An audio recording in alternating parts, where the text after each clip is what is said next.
4 राज्यों में 5 राज्यों में चुनाव हुए और आज 4 राज्यों का चुनावी परिणाम आया। कल एक और राज्य का चुनाव परिणाम आएंगे, लेकिन इन सब के बाद जो जो चुनाव परिणाम आया है हम उस पे आज चर्चा करेंगे, क्योंकि यह चुनावी परिणाम कहीं ना कहीं जितने भी एग्जिट पोल जो टीवी के पत्रकार थे वो दावे कर रहे थे, वो दावा कहीं ना कहीं पिछड़ता हुआ दिखाई दे रहा है। क्योंकि जिस प्रकार से बीजेपी ने 3 राज्यों में कांग्रेस को क्लीन बोल्ड किया है, उसको लेकर के बीजेपी को आने वाले दिनों में जब लोकसभा चुनाव होंगे तो काफी हद तक फायदा होगा। फायदा किस लिए होगा?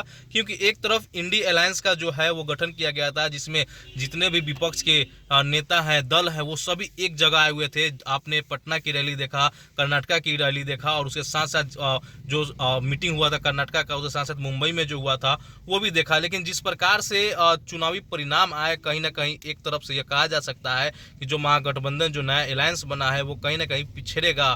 क्योंकि मोदी के चेहरा के आगे अब ना कोई नेता दिखाई पड़ रहा है और ना ही कोई ऐसा दल दिखाई दे रहा है जो 2024 में बीजेपी को साफ तौर पे टक्कर दे सके। देखिए, 2024 में लोकसभा चुनाव है और दिसंबर में 5 राज्यों में चुनावी परिणाम आते हैं, जिसमें 3 राज्यों में बीजेपी को पूर्ण रूप से बहुमत मिलती है। किसी भी दल का सहारा नहीं चाहिए, क्योंकि बीजेपी जो है अब पूर्ण रूप से बहुमत में है। राजस्थान का तो समझ में आता है, क्योंकि 1993 के बाद वहां पे ट्रेड चल रहा था कि एक टर्म बीजेपी तो एक टर्म जो है वो कांग्रेस के खाते में जीत हमेशा मिलती रही है। इस बार बीजेपी यानी कमल राजस्थान में तो खिल गया। वही दूसरी तरफ हम चर्चा करेंगे मध्य प्रदेश का। तो जिस प्रकार से पिछले बार जो चुनाव हुआ था उसमें कांग्रेस ने काफी अच्छा प्रदर्शन किया था, और इस बार वही कांग्रेस का जो अलायंस है, कांग्रेस जो पार्टी है, वो कहीं ना कहीं पूरी हद तक कमलनाथ पे सीमित था। जिसको साफ तौर पे आप देख सकते हैं कि किस प्रकार से कमलनाथ ने चुनावी प्रचार किया। लेकिन कहीं ना कहीं इन सब में जाने के बाद कमलनाथ को भी यह होगा कि कहाँ हमने गलती कर दी। क्योंकि कांग्रेसी जो गठबंधन है वो चुनावी प्रचार करने के समय एक तो जब क्रिकेट मैच चल रहा था तो मोदी को पनौती बोल रहे थे, और दूसरी तरफ एक हम बात कर सकते हैं यहाँ पे, क्योंकि पैच कांग्रेस को हम लोग देखें तो कहीं ना कहीं एक तरफ बीजेपी पे आक्रमण न होकर के एंटी हिंदू जो विरोधी जो बोलते हैं उस प्रकार से प्रचार करने लगे। वही दूसरी तरफ आप देख सकते हैं कि एमपी में अब कमल खिल चुका है। शिवराज सिंह चौहान जो मुख्यमंत्री है, उन्होंने काफी हद तक प्रेस कॉन्फ्रेंस किया और जीत की बधाई जनता को दिया। तो छत्तीसगढ़ में बीजेपी ने काफी कमाल किया। देखिए, छत्तीसगढ़ में कांग्रेस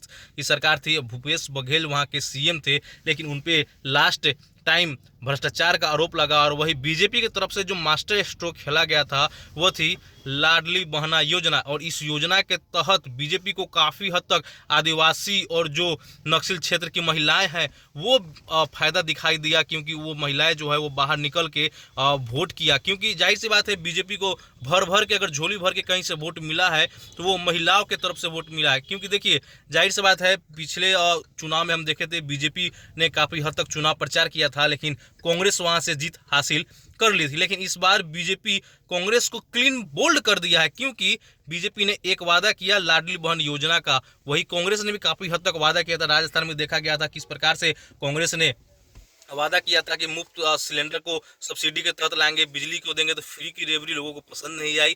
और जिस प्रकार से बीजेपी ने पूरे कंपेरिजन किया, चुनावी प्रचार किए, मोदी, योगी, राजनाथ सिंह, अमित शाह, जेपी नड्डा, इन सभी लोगों ने काफी बढ़ चढ़ कर पूरे राज्यों में अपने अपने स्टार प्रचारक को उतारा। और फिर जा करके इन 4 राज्यों में जिस प्रकार से परिणाम आए हैं बीजेपी के हित में, वो कहीं ना कहीं 2024 लोकसभा के लिए काफी सफल साबित होगा। बिहार में भी इसको लेकर के काफी राजनीतिक चर्चाएं जो है वो गर्म है। एक तरफ अब नीतीश कुमार के बारे में जो चर्चा हो रही है, क्या वो मुख्यमंत्री से अब प्रधानमंत्री के उम्मीदवार बनेंगे, क्योंकि राहुल के नाम पर तो चुनाव लड़ लिया।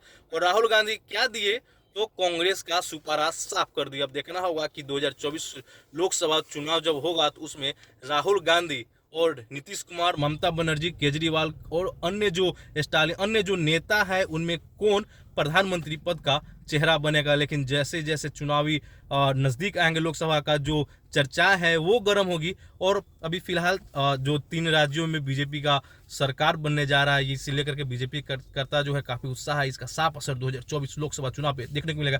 फिलहाल के लिए खबर में इतना ही। बने रहिए रिपब्लिक बिहार के साथ। आप सभी का बहुत बहुत धन्यवाद।